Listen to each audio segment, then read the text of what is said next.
For 9 years, Tessa Blake kept her head down, raising her son, tending her land, and staying far away from the cockpit she once called home. Folks in town knew her as the quiet widow with dirt under her nails and pain behind her eyes.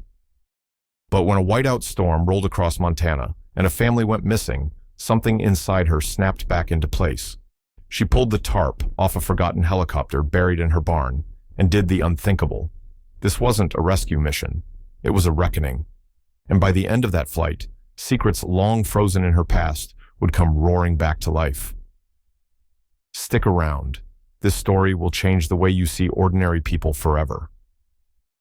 Before we begin, if stories of quiet courage, unexpected love, and everyday miracles speak to your heart, make sure to subscribe to the channel. One click helps us bring more of these true-to-life inspirations into the world, and we're so grateful to have you with us. Now, let's begin. The wind had a way of speaking out here, low, drawn-out moans that twisted through the fence posts and rattled the barn doors like old ghosts trying to get back in. In Gallatin Valley, Montana, the land didn't whisper. It groaned. And tonight, it was warning.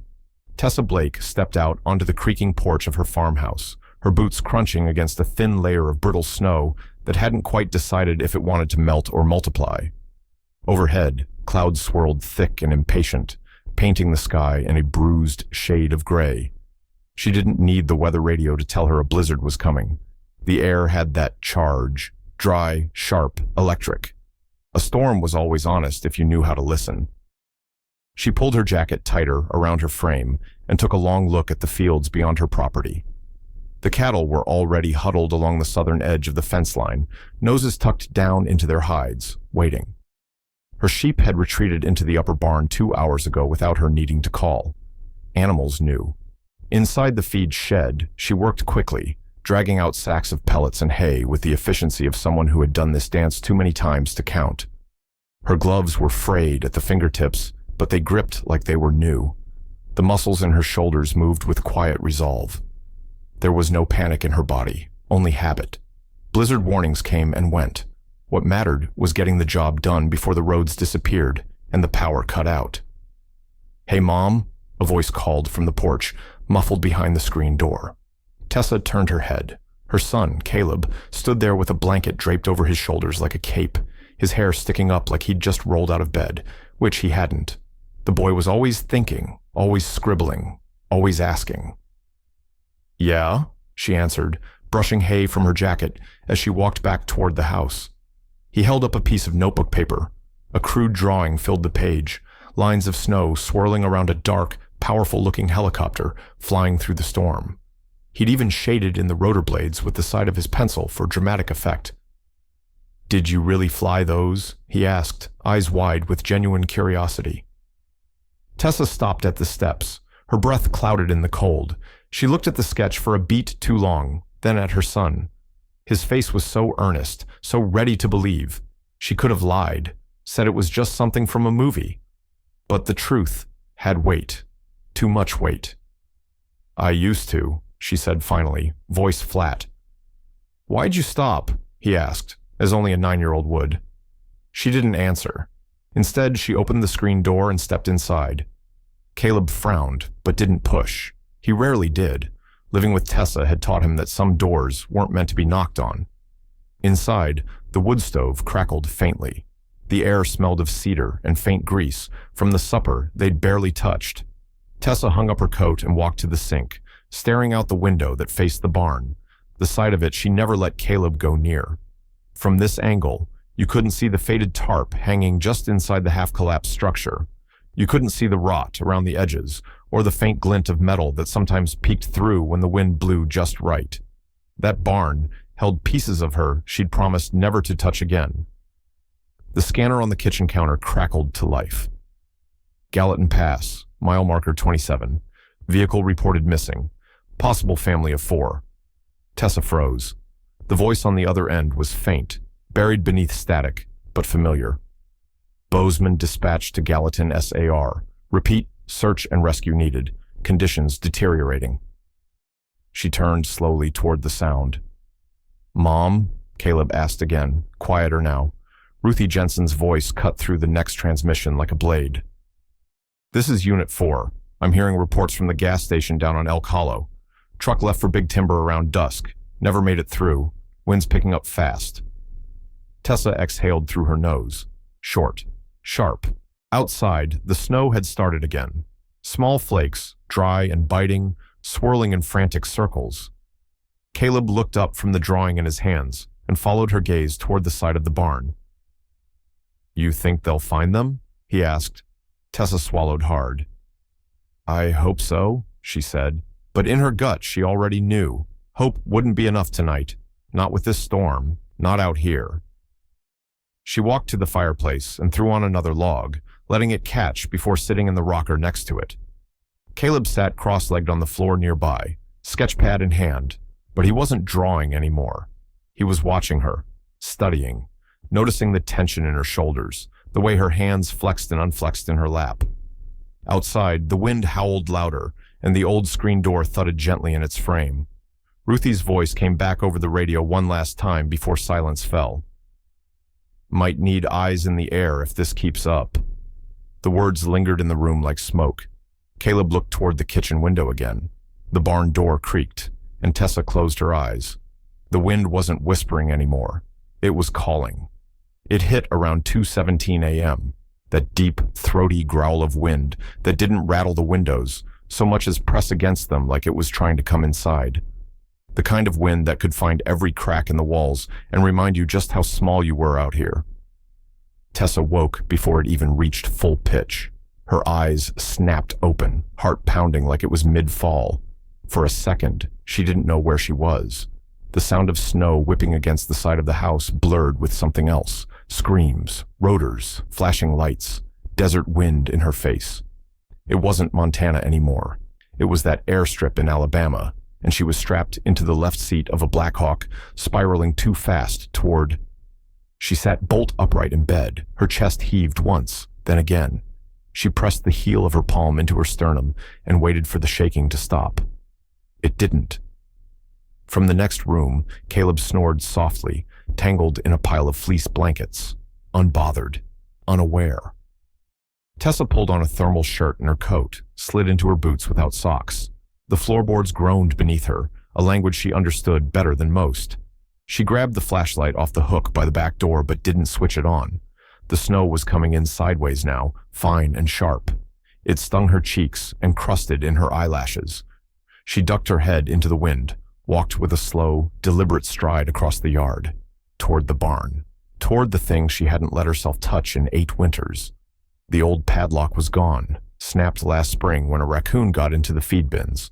She hadn't bothered to replace it, but she still avoided that half of the structure like it was radioactive. Most days, it didn't even register in her mind, just another corner of memory she'd bricked up and buried. Tonight, it called to her like an old war song. She pushed open the side door, wincing as the hinges shrieked. Inside, the air was bitter, heavy with rust and dust. The beam of her flashlight skimmed over empty feed barrels, a torn saddle blanket, a pile of fencing wire, and then it landed on it. The tarp. She didn't need to pull it off. Her eyes already traced every line underneath. The slope of the rotor mast, the dip of the tail boom, the way the skids rested just slightly off kilter from when she'd limped it in that last time. The Black Hawk. It had been a salvage job, retired, stripped for parts, but still, whole, mostly. She'd towed it here herself with a rented flatbed and a promise she'd never try to fly it again. That had been 9 years ago. She stepped forward, stopping a few feet from the tarp. Her breath rose in front of her like smoke. She didn't touch it, just looked. Her hands itched, but her legs locked. "Don't," she whispered. It wasn't clear if she was talking to herself or the helicopter. A flash. The memory struck uninvited. The sound of the tail rotor failing. Her co-pilot screaming. Then silence. Not peace. Just the kind of silence that comes when your body hits the dirt too hard to scream. The Army Board had called it pilot disorientation. The report blamed bad weather. She'd blamed herself. Her flight wings were still in a drawer in the kitchen. Somewhere. Probably buried under loose nails and extra flashlight batteries. She hadn't looked at them in 5 years. Tessa turned off the flashlight and stood in the dark. The wind howled outside, but in here it was dead quiet, as if the barn itself were holding its breath. She left without touching anything. The next morning, Caleb sat at the kitchen table, spooning cereal into his mouth without looking up from the open notebook in front of him. He'd drawn another helicopter, this one angled downward, skimming treetops. Little stick figures huddled in a snowy valley below it. Tessa sipped her coffee and pretended not to notice. "You ever think about flying again?" Caleb asked casually between bites. Her mug paused halfway to her lips. "No," she said. He looked up at her. "Not even once? Why are you so stuck on this?" He shrugged. "I don't know. I just think it's cool. I mean, how many moms used to fly Blackhawks?" She stared at him. His freckles stood out more in the winter, like stars dotting a pale sky. "I'm not that person anymore," she said firmly. He blinked. "Okay." She immediately regretted the tone, but the wall was already back up between them. He bent his head over the drawing again without another word. The silence stung more than she expected. She dumped the rest of her coffee and rinsed the cup out hard, like the mug had insulted her. Later that afternoon, Ruthie Jensen showed up in her ancient Ford pickup, tires crunching over the snow-packed driveway like popcorn in a pan. She didn't bother knocking, just walked right in and set a loaf of sourdough on the counter like she always did. "You're twitchy," Ruthie said, stripping off her gloves and stomping the snow from her boots. "Just tired." "You don't look tired. You look like someone who's been thinking about a thing they told themselves they'd never think about again." Tessa shot her a look. "You always talk like that?" Ruthie shrugged, grinning. "Only when I'm right." She poured herself a cup of coffee from the pot and leaned against the counter, watching Tessa with the kind of gaze that didn't flinch. Ruthie had been there when Tessa moved in, had helped stack the firewood, bury the dog, patch the leaking roof. She knew every scar this place had, inside and out, including the ones no one talked about. "What if they don't find the folks out there in time?" Tessa asked, not quite meeting her eyes. "They won't." Tessa looked up sharply. Ruthie didn't flinch. "Not unless someone does something stupid or brave." Tessa leaned both hands on the counter. "I'm not that person anymore." "Doesn't matter," Ruthie said gently. "Sometimes the world doesn't care who you are. It just cares what you can do." Outside, the wind picked up again, rattling the eaves. Somewhere deep in the barn, something shifted. A groan of old metal. Ruthie sipped her coffee and nodded toward the window. "I always wondered why you never sold it." Tessa didn't respond, but later, after Ruthie left and Caleb went to bed, she found herself standing at the kitchen drawer, the one with the flashlight batteries. She dug around until she found them, the wings, bent a little, tarnished. She held them in her palm for a long time, then walked out to the barn without her coat. The next day began like all storm days in Gallatin Valley. Quiet. Too quiet. No engines. No chainsaws. No morning cows bawling.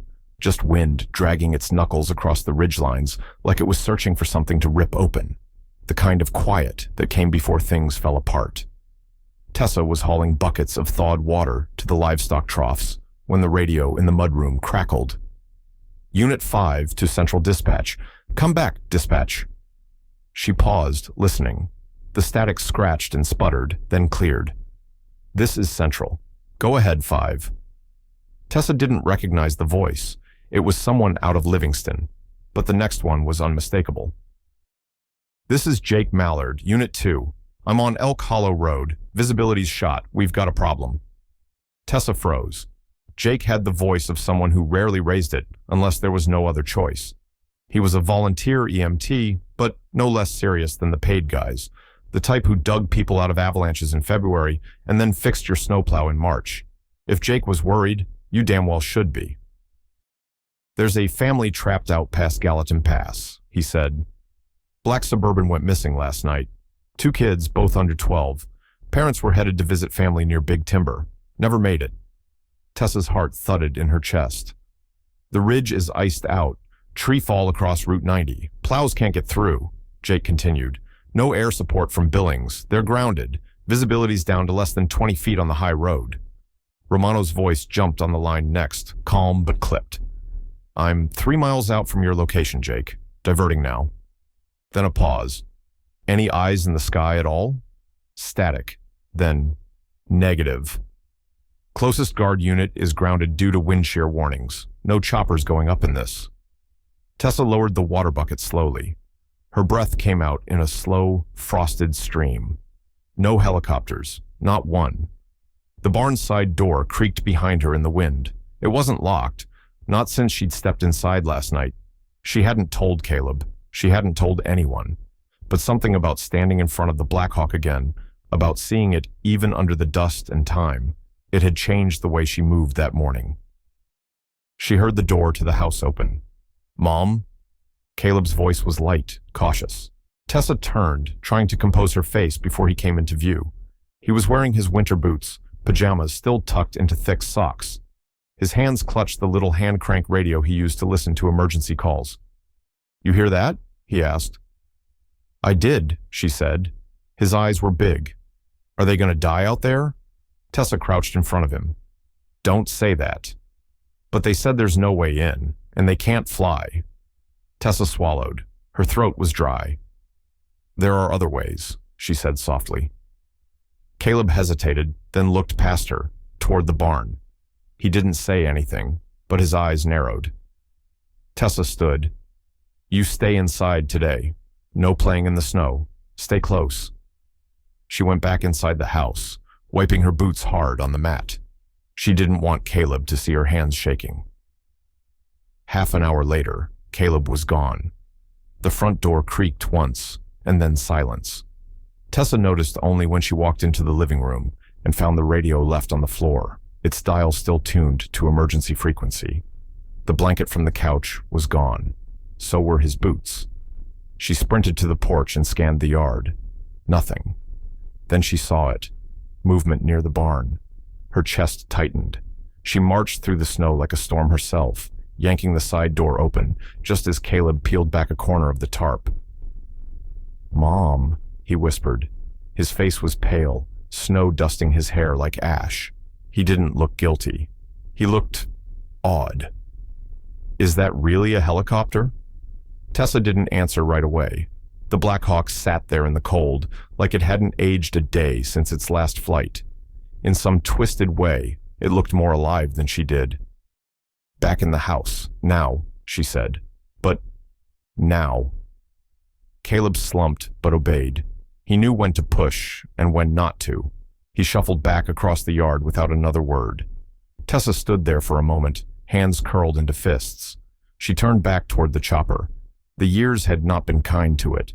Dust caked the control panels. Rodents had chewed through some wiring. The right skid sagged slightly, where the barn floor had rotted beneath it. But the shell was intact. The heart was still there. So was the hum. The old feeling, the one she'd buried deep, came crawling back up her spine. The smell of fuel, the cold bite of the stick in her hand, the way the world used to fall away when she lifted into the air. Her mind said no, but her hands were already moving. That afternoon, Ruthie rolled up again, this time with a thermos of stew and that look in her eye. "You've been quiet," she said, handing over the container. "Too quiet." Tessa leaned against the porch rail, arms folded. "They need help," she said simply. "Family out by Gallatin Pass?" Tessa nodded. Ruthie squinted out toward the barn. "It's still run?"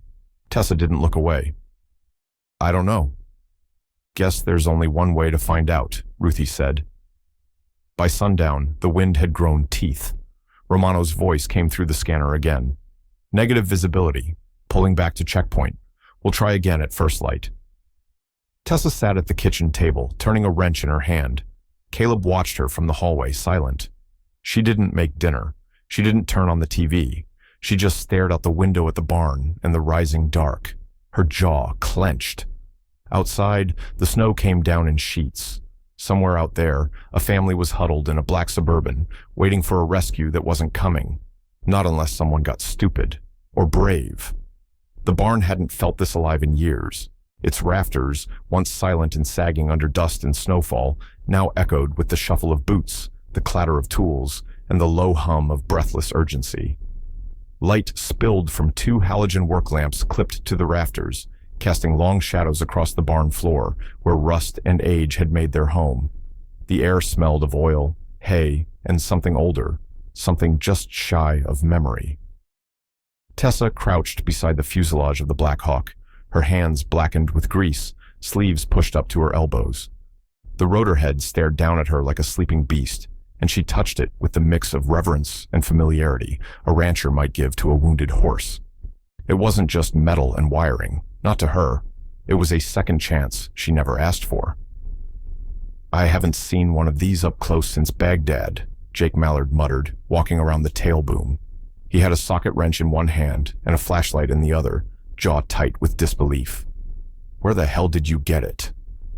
"Army surplus auction in Utah," Tessa said without looking up. "Was supposed to be a training hull, dead engine. They never looked close." Jake gave a low whistle and shook his head. "You really are full of surprises." Tessa didn't smile. She didn't look at him. She was listening to the way the fuselage creaked, the echo of her old flight instructor's voice in her ears, the beat of her heart ticking louder with each bolt tightened. "Batteries dry," she said. "Fuel lines will need flushing. Wiring too." "How long?" Jake asked. Tessa glanced at the storm outside, where wind pelted snow against the warped barn doors like a warning. "We don't have long." Ruthie stepped in from the side door, brushing snow from her coat. She was holding a green canvas bag, Army issue. "Found this in the crawl space under your porch. Thought it looked familiar." Tessa stared at it for a long second, then stood and took it. The zipper stuck halfway, but gave with a tug. Inside were the gloves. Not just any gloves. Her flight gloves. Still stiff with time and memory, darkened at the fingertips, worn through in one palm, where the throttle grip had rubbed raw during her last deployment. She didn't say anything. Just slipped them on. "They still fit," Caleb whispered behind her. She hadn't even heard him come in. She looked at him. He was standing beside Ruthie, his hands jammed in his coat pockets, face glowing with something that looked like hope and worry all at once. "Can I help?" he asked. Tessa hesitated. She looked at Jake, then Ruthie. Ruthie gave her that quiet nod she always did when it was time to step into something uncomfortable. "Go bring me the toolbox from the back bench," Tessa said. "And no running." Caleb's smile lit up the barn. He took off fast anyway. Jake chuckled. "You sure about this?" "No," Tessa said, "but I'm more sure than I was yesterday." An hour later, Romano's truck pulled up the drive, headlights slashing through the storm. He stepped into the barn, ducking his head against the wind, and stopped short when he saw the aircraft. "Well, hell," he muttered. His coat was still dusted with snow. He looked at Tessa like he was trying to see through her. "I knew I recognized that voice," he said. "Captain Blake." She didn't turn around. "Don't call me that." Romano stepped closer, surveying the Black Hawk with cautious awe. "Last I heard, you walked away from flying for good." "I did." "And now?" Tessa tightened the fuel coupling with a grunt. "Now, I'm not walking away from a mother and two kids freezing to death in a car."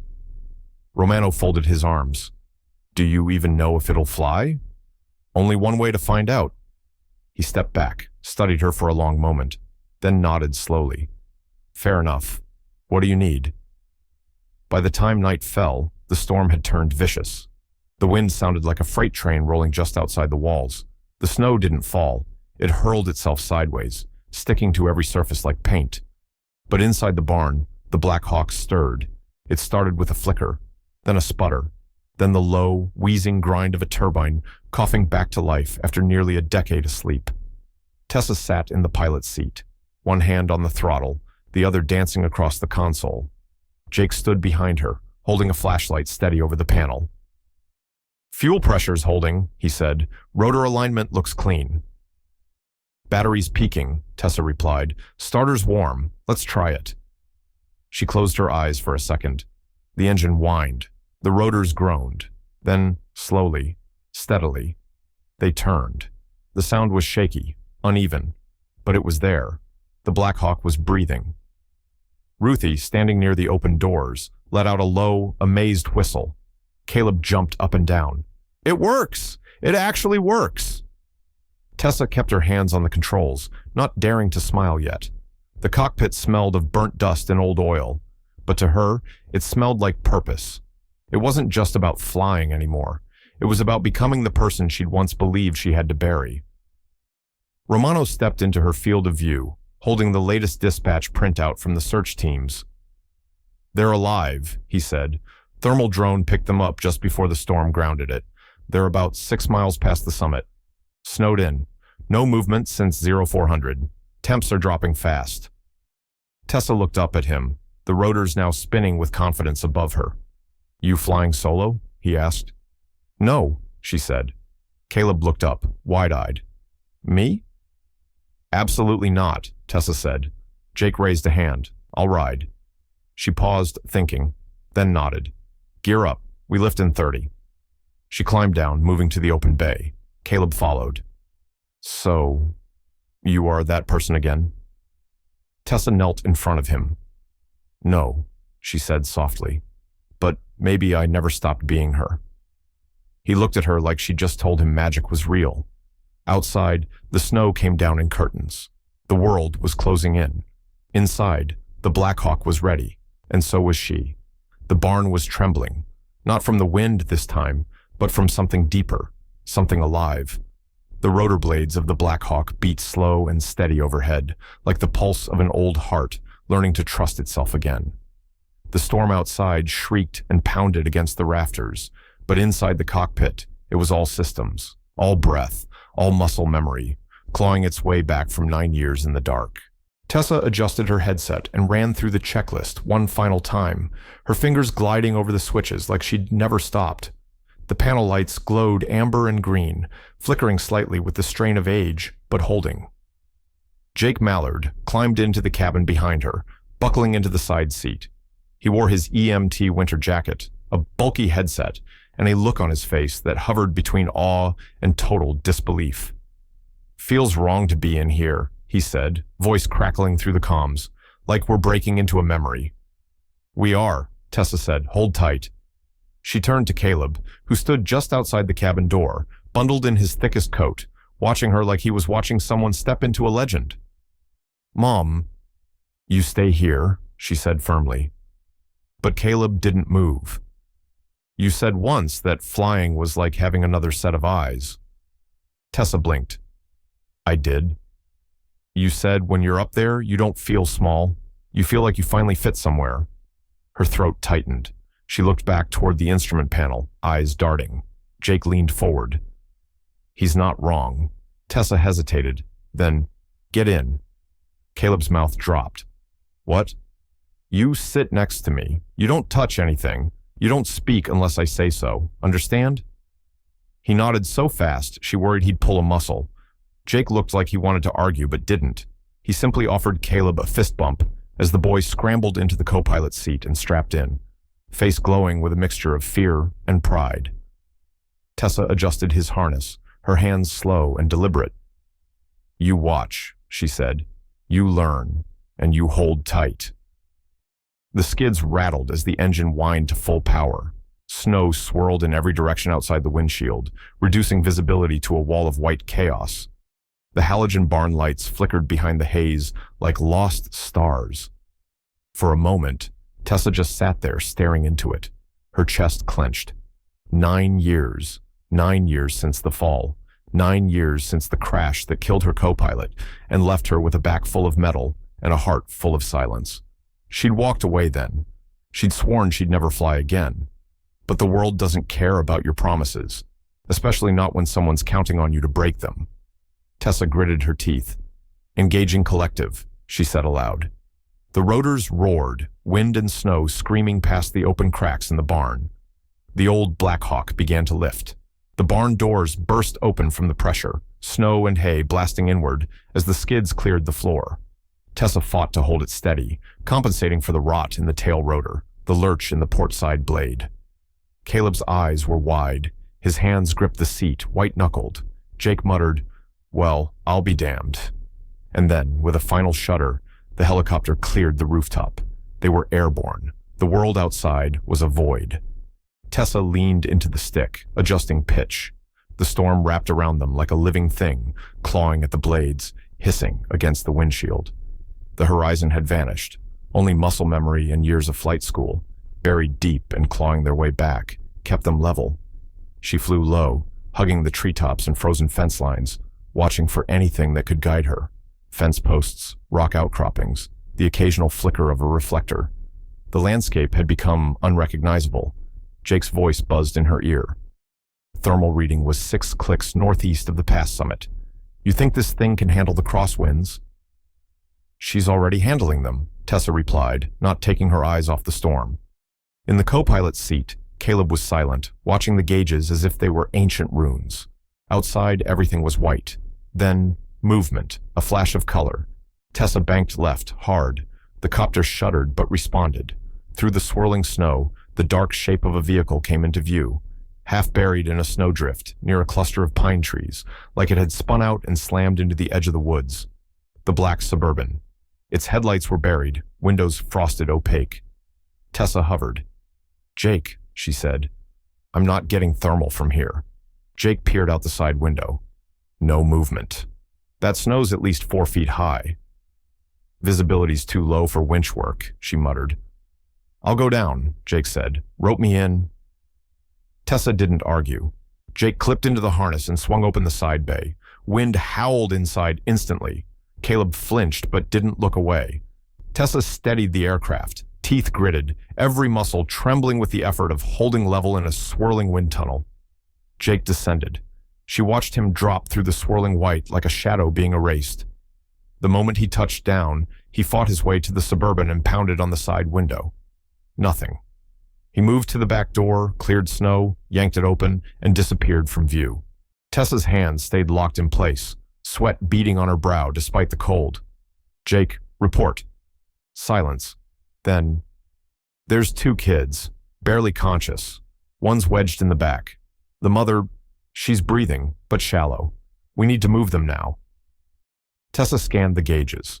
The fuel burn was higher than expected. Wind resistance was dragging her sideways. "I can't hover like this much longer." Jake's voice snapped, "Then don't." Through the static came the click of a winch override. Tessa's heart lurched. "You idiot," she whispered. "You're doing a manual lift in a blizzard." "Get ready to take weight," he replied. 1 minute passed. 2. Then the line jerked. The helicopter groaned under the strain. A hard dip. Skids buckled slightly. "Steady," Tessa hissed, correcting pitch. Another jerk. Jake's voice came sharp. "Kid 1's in, bringing the other." Seconds stretched into centuries, then another wait. A thump. The winch slammed against the mount. Jake climbed in last, dragging the unconscious mother across the deck. He slammed the side door shut and collapsed against the wall, gasping. "Go," he said. "Now." Tessa pulled up hard. The rotors screamed, the engine howled, and the Black Hawk rose into the storm. 15 minutes later, the landing zone came into view, an open field behind the fire station, lit by emergency vehicles and a pair of handheld spotlights. Tessa brought the helicopter down slow, careful, compensating for the wind. Just as she touched down, a whole limb of a pine tree slammed against the tail rotor. The Black Hawk twisted. Tessa fought the stick, gritting her teeth. Hard landing. Skids hit the ground harder than she wanted, but they were down. Safe. Paramedics rushed forward as the side door opened. Jake and the EMTs hauled the mother and the kids out onto stretchers. One child stirred weakly. The mother didn't move, but she was breathing.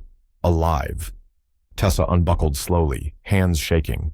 Caleb was staring at her, face pale, but glowing with adrenaline. "You did it," he whispered. Tessa looked at the snow falling around them, the steam rising from the rotors, the wrecked tail assembly, the people still alive because of what just happened. "No," she said, voice rough. "We did."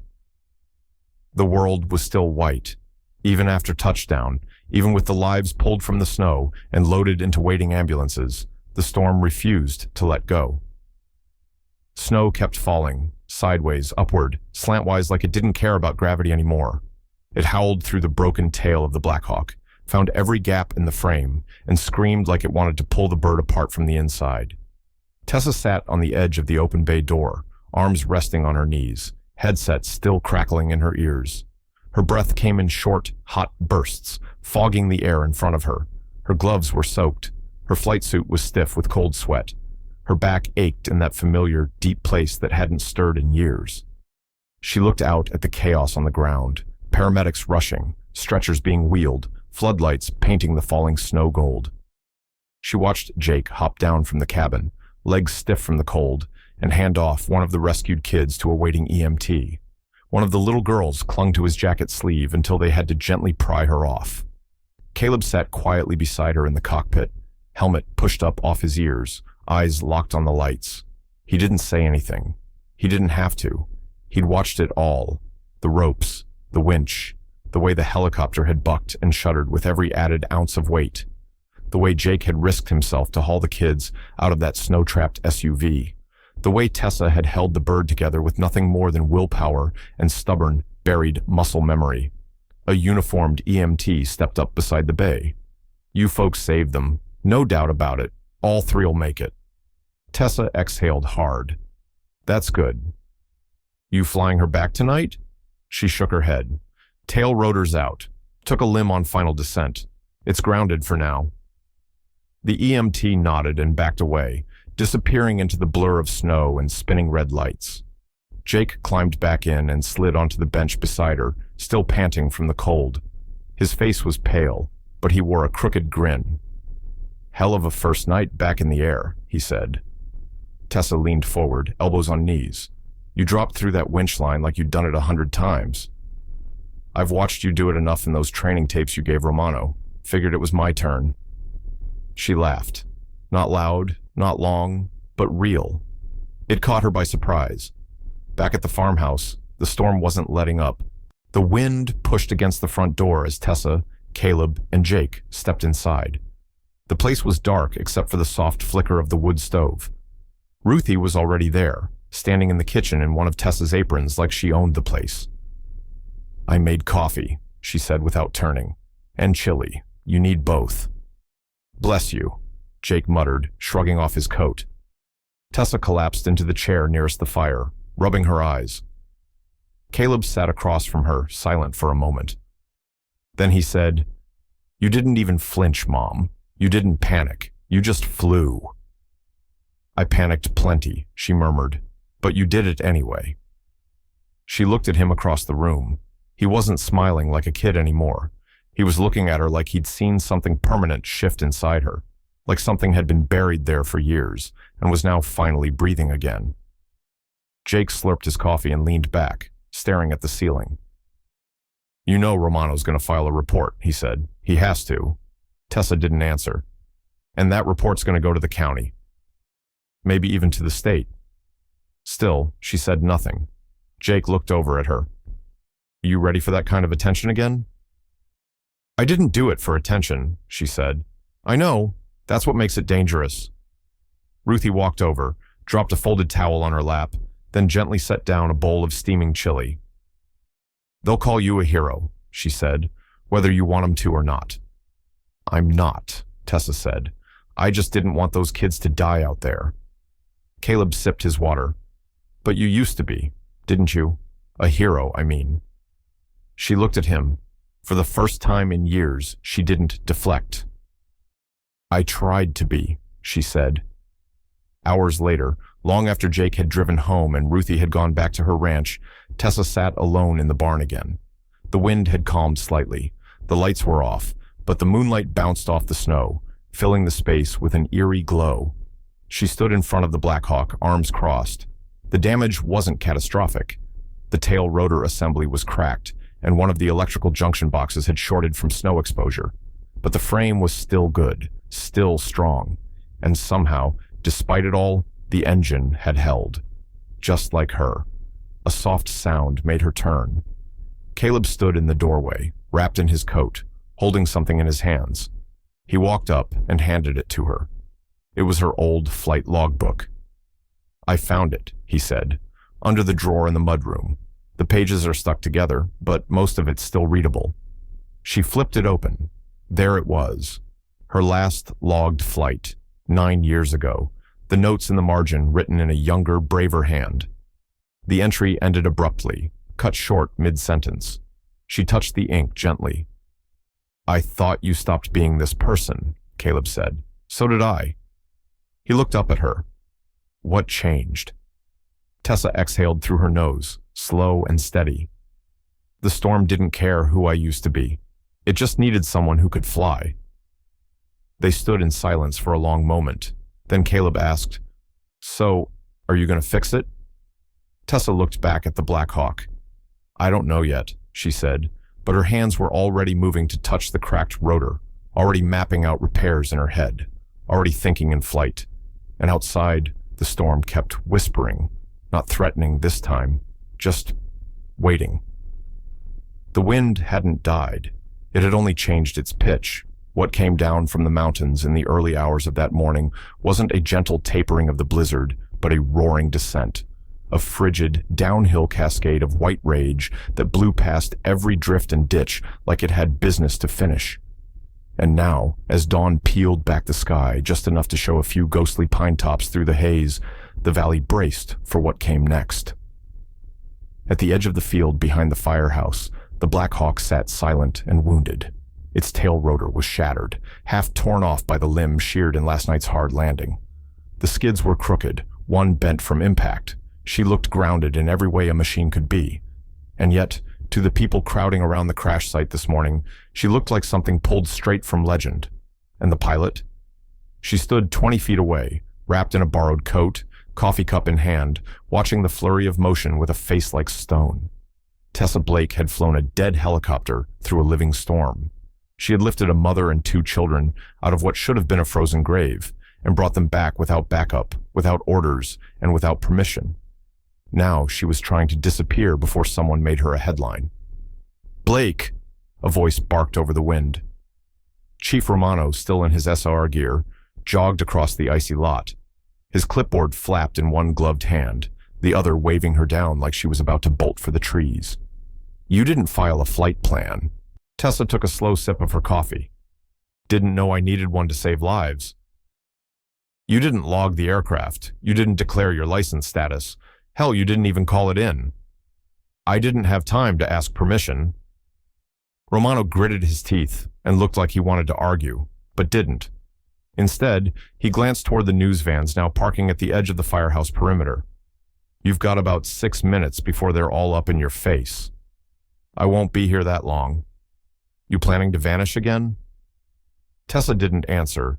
She was watching Caleb. He stood near the paramedics, chatting with one of the rescued kids, an older boy, maybe 11 or 12, still wrapped in blankets, but smiling like he hadn't seen real fear just 12 hours ago.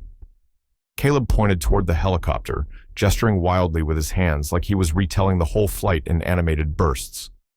Romano followed her gaze. "Your boy's got the storytelling gene." Tessa didn't smile, but something in her shoulders softened. "You know," Romano added, "we've got chopper pilots up in Billings with all the gear, the licenses, the paperwork, and none of them would have gone up last night. Not in that mess. I didn't go up for the glory." "I know you didn't, but you're going to get it anyway." Tessa looked down at her boots, flecks of ice melting against the leather. "I just want to go home." Romano reached into his coat and pulled out a folded document. "Too late for that." She took it without looking. "What is it?" "Incident report, filed under civilian-led emergency extraction, signed off by the department." Tessa raised an eyebrow. "That's a neat way of saying I broke every rule in the book. It's also a neat way of saying we needed you, and you showed up." She folded the paper once and tucked it into her back pocket. "What happens now?" He shrugged. "That's up to you." The news crews arrived before she could leave. A reporter from Channel 7 sprinted across the lot in a puffy red coat, waving her mic like a flag. Behind her came a cameraman sliding on the ice and trying to keep up. "Ma'am? Excuse me, ma'am, can we get a statement?" Tessa kept walking. "Is it true you flew a decommissioned Black Hawk through a whiteout without clearance?" She said nothing. "Can you confirm you were the same Captain Tessa Blake who resigned from Army Flight School after—" The microphone came up fast. Too fast. Tessa turned. Caleb stepped between them. He stood, all of 9 years old, his arms out like a tiny gate, eyes fierce. "She's not just a pilot," he said. "She's my mom, and she saved those people when nobody else could." The reporter blinked. The cameraman froze. Tessa placed a gentle hand on her son's shoulder and pulled him back, offering the reporter the smallest shake of her head. "I'm not giving statements," she said. "I'm going home." The drive back to the farm was quiet. Ruthie met them halfway down the road in her beat-up Ford, window rolled halfway down despite the cold. "You left a heck of a hole in my radio last night," she said. "I had to listen to Snow Static and Conspiracy AM for hours." Tessa leaned against the window frame. "I'll make it up to you." Ruthie reached over and handed her a folded cloth, one of Tessa's old kitchen towels wrapped around something warm and heavy. "What's this?" "Peach pie," Ruthie said. "Baked it this morning. Seemed like you earned something that doesn't come in a government-issue pouch." Tessa smirked and held up the bundle. "You're gonna make me soft." "You already are," Ruthie called as she drove off. "You just don't show it." Back at the farm, the barn stood waiting. Its doors hung open slightly, letting snow drift inside. The helicopter's absence was a hole that seemed bigger than the aircraft itself, like something vital had flown away and wasn't coming back the same. Caleb walked beside her, quiet. He hadn't let go of her hand the whole ride home. "Are they going to fix the helicopter?" he asked. "I don't know." "You could fix it." She looked at him. "You really believe that?" He grinned. "You fixed everything else." Tessa stared at the barn. The roof would need patching. The floorboards near the south wall were warped, and there, still in the shadows near the back, was the old army tool chest she hadn't touched since the day she moved in. "I'll think about it," she said. Caleb nodded, like that was the same as a promise. That evening, as snow began to fall again, gentler this time, Tessa sat with Ruthie and Caleb near the fire. The peach pie sat cooling on the table, steam rising from the cut. Jake dropped by unannounced with a six-pack and a grin. "You know they're going to name a wing after you at the search and rescue office," he said, dropping into a chair. "They better not." "They already ordered the plaque." Tessa groaned and tossed a dish towel at him. Jake caught it, grinning wider. "Besides," he added, "the tail rotor's busted, but the rest of that bird's solid. I might know a guy who can help rebuild it." Tessa raised an eyebrow. "You offering to be my mechanic?" "I'm offering to be part of whatever this is now." She didn't respond right away. Then, "We'll see." Outside, the snow kept falling, but this time, it didn't feel like a threat. This time, it felt like a reminder. The valley would always send storms, but storms didn't get the last word. Not here.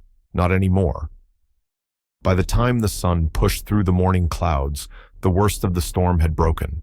What was left behind looked like the aftermath of something both holy and violent.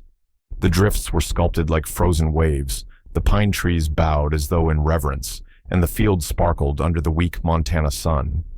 But it was the barn that drew the eye first, a jagged shadow against the snow-covered land, its roof half caved in, and its rafters blown open from the inside out. It looked like a place that had both witnessed and survived something it couldn't quite describe. Inside, the air still carried the sharp scent of turbine exhaust, mingled with hay and old oil. Tessa stood near the back wall, surveying the damage. A busted brace, a loose beam, 2 broken windows. The snow had crept in across the floorboards like a slow tide. The Black Hawk sat crooked, her tail propped up with a makeshift support beam.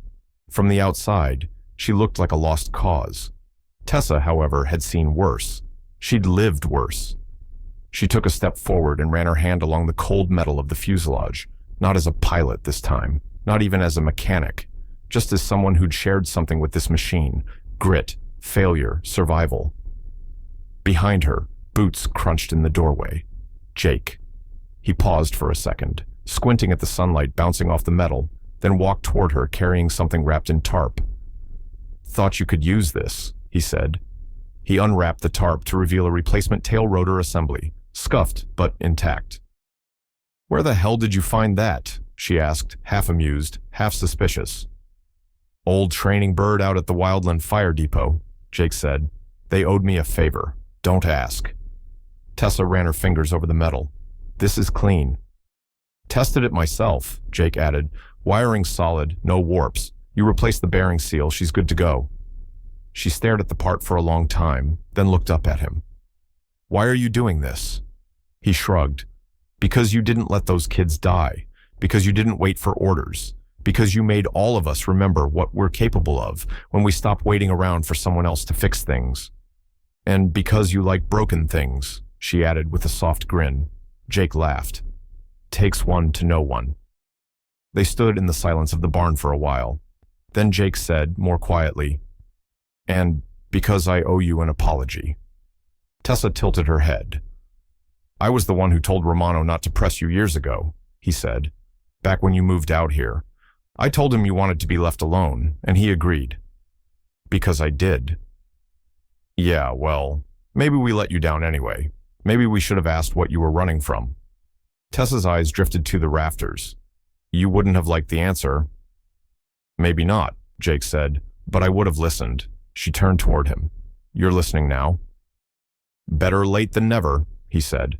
She nodded once, then turned back to the helicopter. Help me move the ladder? Inside the farmhouse, Caleb sat at the kitchen table, sketching again. This time it wasn't just the helicopter, it was the barn, rebuilt, sturdy, with new skylights and a tall radio tower beside it. And in front of it stood two stick figures, one tall, one short, both wearing flight helmets. At the bottom of the page, he wrote in big block letters, "If she can do it, so can I." Ruthie walked in with a basket of canned peaches. You're going to run out of paper if you keep drawing like that, she said. Caleb grinned. I've got a whole notebook. Ruthie set the basket down. You think your mom's going to fly again? Caleb didn't even hesitate.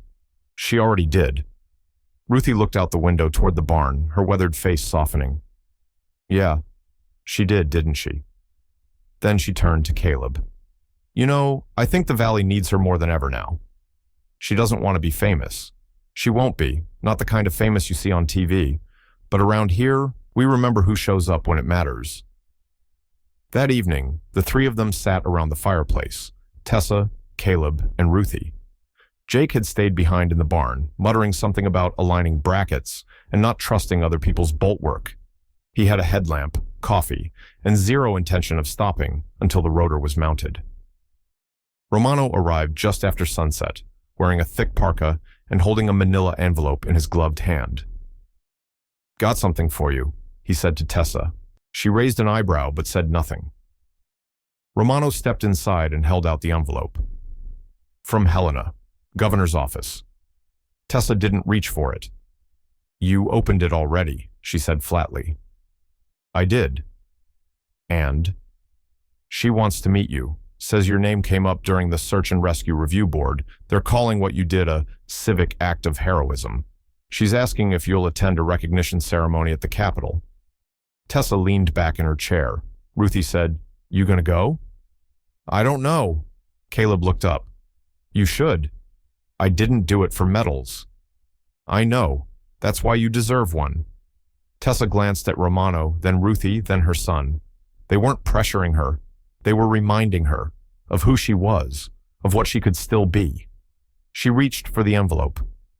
I'll think about it. That night, after everyone had gone to bed, Tessa walked back out to the barn. The wind had died completely. The snow had stilled. The valley held its breath. Inside the barn, Jake had fallen asleep on the workbench, his hands still stained with grease, a socket wrench on the floor beside him. Tessa stepped quietly past him, climbed into the cockpit, and sat in the pilot's seat. She didn't flip switches. She didn't start the engine. She just sat there, letting herself feel it, the weight, the memory, the noise that used to drown out everything else. It didn't anymore. What filled the cockpit now wasn't panic. It was peace. She looked out through the cracked windshield at the stars above the snow, her fingers brushing lightly over the throttle.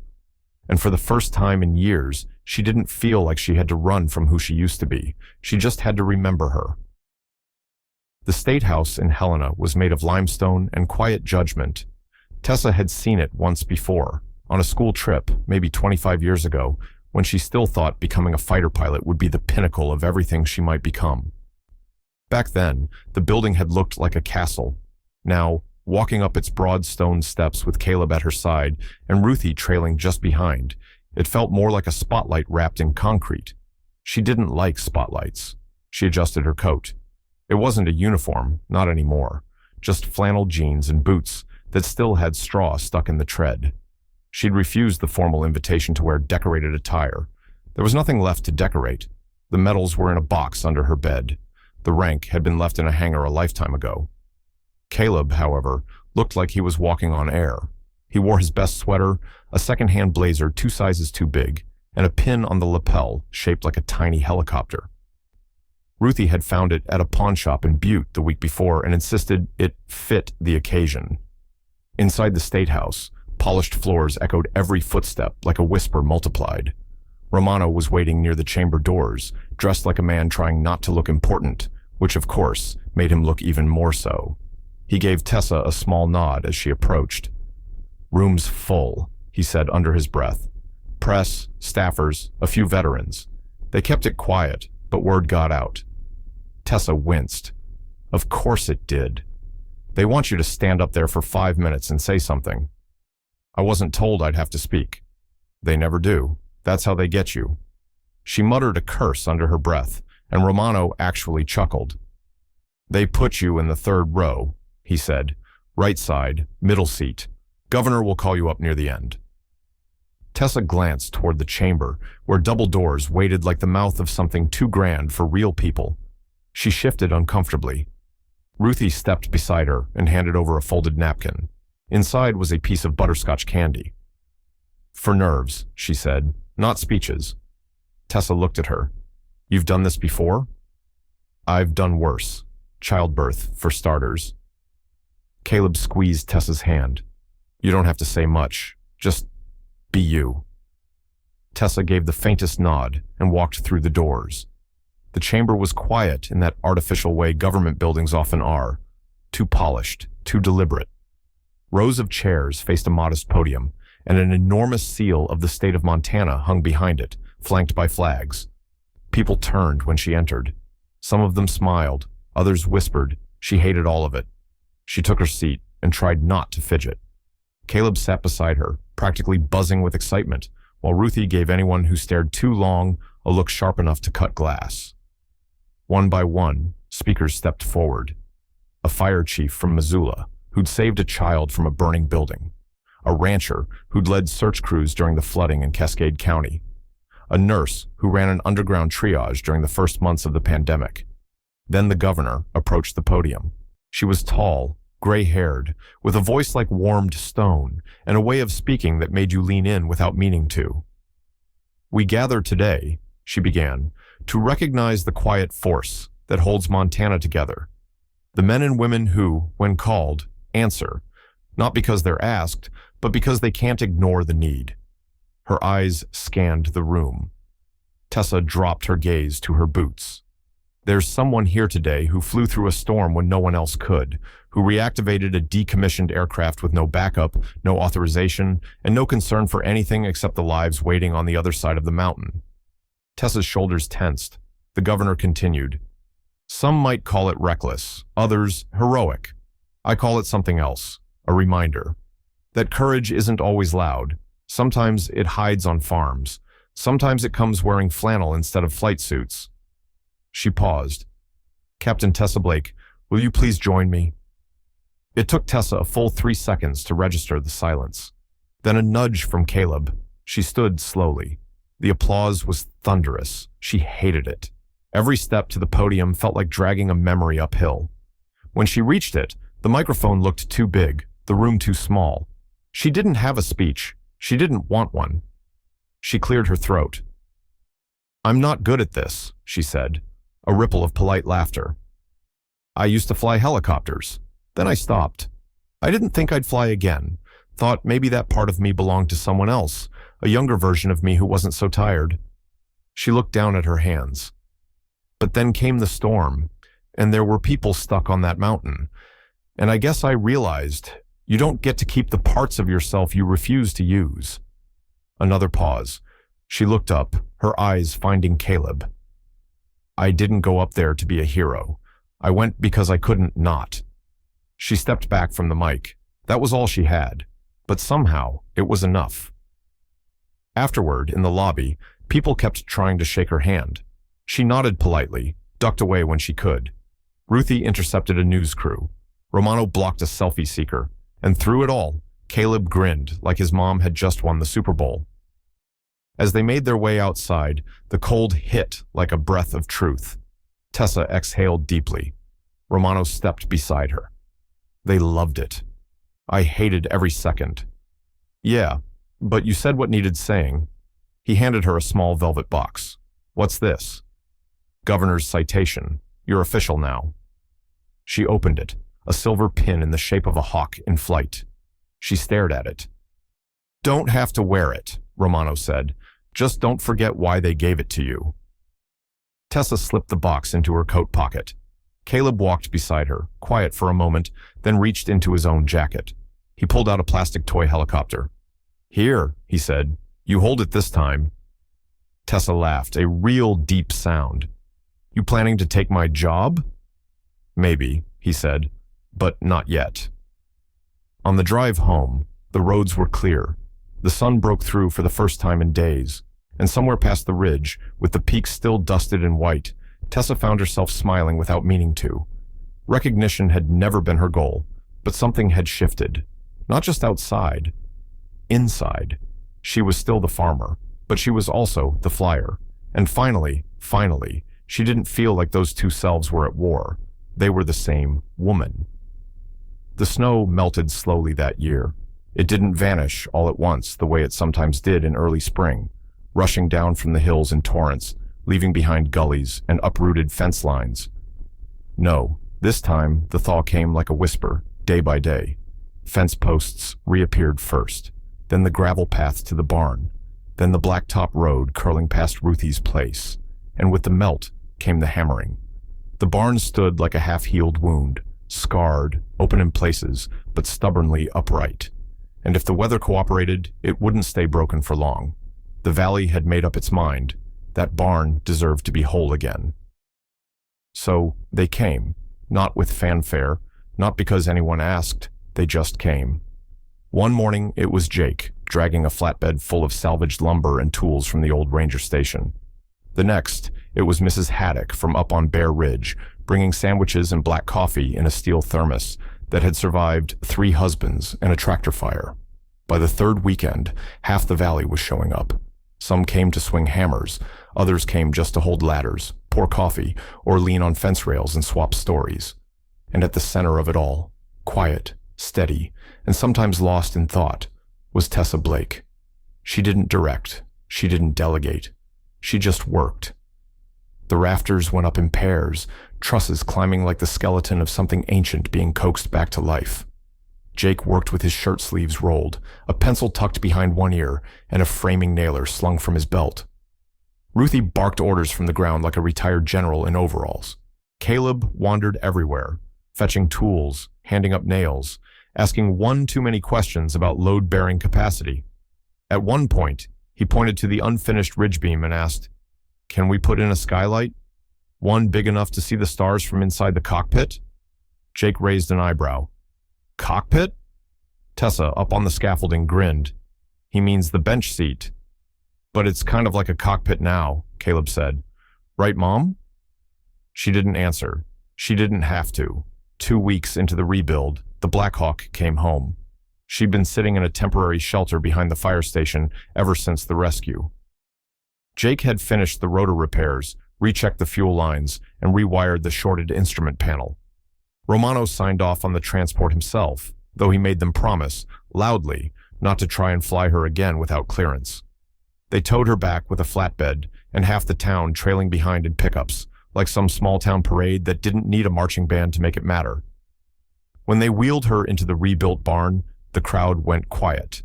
Not out of reverence, out of recognition. This wasn't just about rebuilding a place to house feed and hay anymore. This was about giving a home back to something that had reminded them all of who they could be when the storm came. Caleb touched the side of the helicopter like it was a living thing. She looks happy to be back.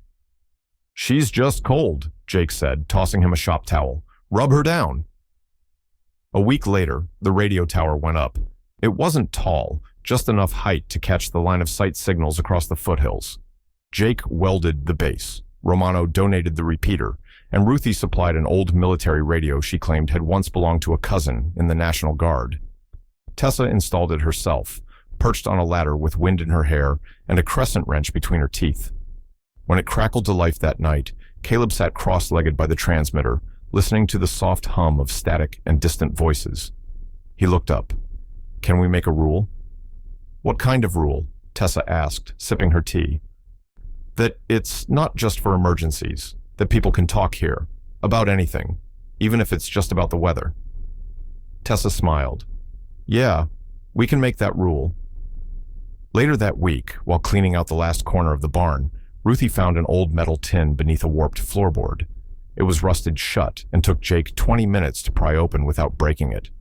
Inside, one dog-eared copy of an Army flight manual, 2 crumpled Polaroids, and a photo ID of a much younger Tessa Blake in uniform, grinning, hopeful, invincible. Caleb picked it up and stared at it. "You look like you're about to fly into space." "I felt like I could," she said quietly. Jake leaned over her shoulder. "You should put these somewhere safe." Tessa took the photo from her son and looked at it for a long time.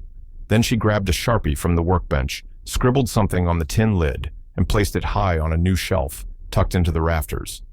When Caleb climbed the ladder later to peek, he read the label out loud, in case of storms. That Sunday, Ruthie organized a barbecue, not for any particular reason, just to celebrate the fact that the barn stood tall again and that none of them had fallen off a roof in the process. The fire pit crackled. Kids ran through the fields with sticks. Dogs barked. Tessa manned the grill while Jake kept trying to convince her to let him handle the meat. She refused on principle. At dusk, Romano showed up with a carton of root beer and a clipboard. "I figured someone should log the rebuild," he said. "You really can't help yourself, can you?" Tessa teased. "It's a sickness." She took the clipboard, skimmed it, and paused at one line. "New name?" she asked. Romano shrugged. Seemed fitting. She read it again. Barn ID, Station Hawk 1. Tessa shook her head, but didn't change it. That night, after everyone had gone, she walked alone into the barn. The helicopter rested in the corner, silhouetted against the moonlight pouring through the new skylight. She climbed into the pilot seat and sat there for a long time. Not dreaming, just remembering and planning. Because storms would come again. Somewhere, sometime. And when they did, maybe someone would find that tin on the shelf, or hear a voice on the radio tower, or remember the sound of blades cutting through snow. And maybe, just maybe, they'd know exactly what to do. It began, again, with snow. Not the kind that swept in like vengeance or swallowed roads in minutes. This storm came quietly, a slow, steady veil draping over the Gallatin Valley. It muted the colors, softened the fences, and gave the trees a silver kind of dignity. But behind the stillness, behind the hush, every seasoned farmer and mountain-born rancher could feel it. The weight. Another blizzard was coming. The kind that stranded cattle and swallowed cell signals. The kind that turned good intentions into search parties and made even experienced woodsmen second-guess their sense of direction. Tessa had felt it all day. By late afternoon, the clouds over the northern hills had thickened like a bruise, and the wind picked up just enough to make the door of the rebuilt barn creak open and closed on its hinges. She stepped outside, bundled in her patched-up field coat, boots crunching over the first crust of snow. From the top of the pasture, she could see Ruthie's place off to the left, already lit with lanterns. Jake's truck sat parked by the radio shed. A single hawk circled high above the field, dipping against the growing wind. She turned toward the barn. The radio tower, now fully operational, crackled to life just as she reached the door. "Station Hawk 1, this is County Dispatch. Do you copy?" Tessa stepped inside, flicked the power toggle, and grabbed the mic off its cradle. "Hawk 1, copy." A pause. "Requesting confirmation. This is Captain Tessa Blake." She hesitated for only a second. "Go ahead, dispatch." "We've got a report of a missing rancher, male, mid-60s. Name's Will Jarvis. Last seen heading up through Elk Spine Ridge this morning before the snow started. Hasn't made contact. Families reporting his snowmobile never came back down. Tessa closed her eyes. Elk Spine wasn't just a ridge. It was a tangle of ice-covered rock faces, narrow switchbacks, and miles of timber thick enough to eat sound. With visibility dropping, ground teams wouldn't have a chance of finding him by nightfall. "You expecting air support?" she asked. "We've called Billings. Their team's grounded for the next 12 hours. Wind shear's brutal at elevation." She glanced toward the far side of the barn where the Blackhawk rested. Her silhouette loomed like memory itself, half swallowed in shadow but unmistakably ready. "Understood," Tessa said. "I'll check conditions on our end and advise." There was a long pause from the other end. "Roger that. And Blake?" "Yeah? Thanks." An hour later, the snow was coming down in sheets. Ruthie stood in the barn with her arms crossed, watching Tessa run through pre-checks. "You know," Ruthie said, "a normal person would have just baked a pie and stayed indoors. Normal's never worked for me." Ruthie smirked. "You bringing Caleb?" Tessa glanced toward the house, where her son sat reading by the fire, headphones on, oblivious. "Not this time," Ruthie nodded. "Then I'll stay with him." Jake entered a moment later, wiping his hands on a rag. Comms are patched into the tower. Wind gusts are high but steady. Visibility's dropping to half-mile out there. "I'll take low pass over the south slope first," Tessa said, climbing into the pilot's seat. "If he's mobile, he'll head downhill before dark. If not—" "You'll find him," Jake interrupted. She didn't say anything, just strapped in, toggled the ignition, and felt the hum build beneath her boots. The rotors turned. The barn shuddered. The bird rose. Flying through a snowstorm isn't like flying through rain. Rain hits the windshield. It dances. It clears. Snow wraps. Snow swirls and blinds. It becomes the sky. There's no up or down, just motion and instinct and the low roar of the engine, reminding you that, yes, you are still alive, and yes, this machine still remembers how to carry you. Tessa kept her eyes low, scanning the slope beneath Elk Spine Ridge. Nothing yet. She dipped lower, fingers steady on the controls, and let the scanner sweep. The thermal readouts blinked, fluttered, then paused. A pulse, faint, fuzzy. She banked hard, the tail swinging wide over the tree line, and came in low enough to skim the treetops. There, between two ridges, an overturned snowmobile, half buried, and next to it, a single figure hunched over in the snow, motionless. Tessa flipped the comms. "Dispatch, this is Hawk 1. I've got eyes on the subject. He's down but visible. No movement. Moving in." She hovered over the clearing, her fingers dancing across switches like they'd never forgotten this rhythm. A small clearing opened just wide enough for a hover drop. She didn't hesitate. 15 minutes later, the rancher was in the back of the Blackhawk, wrapped in heat blankets, his breathing shallow but present. Frostbite on his hands, bruising on his ribs. Alive. Tessa looked down at him once, then turned back to the controls. The return flight was against heavier wind, but the stars had begun to poke through the cloud line. The storm wasn't over, but it had peaked. She could feel it. The sky wasn't fighting her anymore. It was letting her through. She radioed in again. "Dispatch, patient recovered, inbound ETA, 24 minutes, prep med team." The barn lights were visible from a mile out. She touched down smoother than she expected, skids kissing the hay-covered floor like a bow after a long performance. Jake opened the door before the rotors had fully stopped. "You found him," he said. Tessa stepped out, helping unload the stretcher with the precision of someone who'd never stopped doing this, even when she'd tried.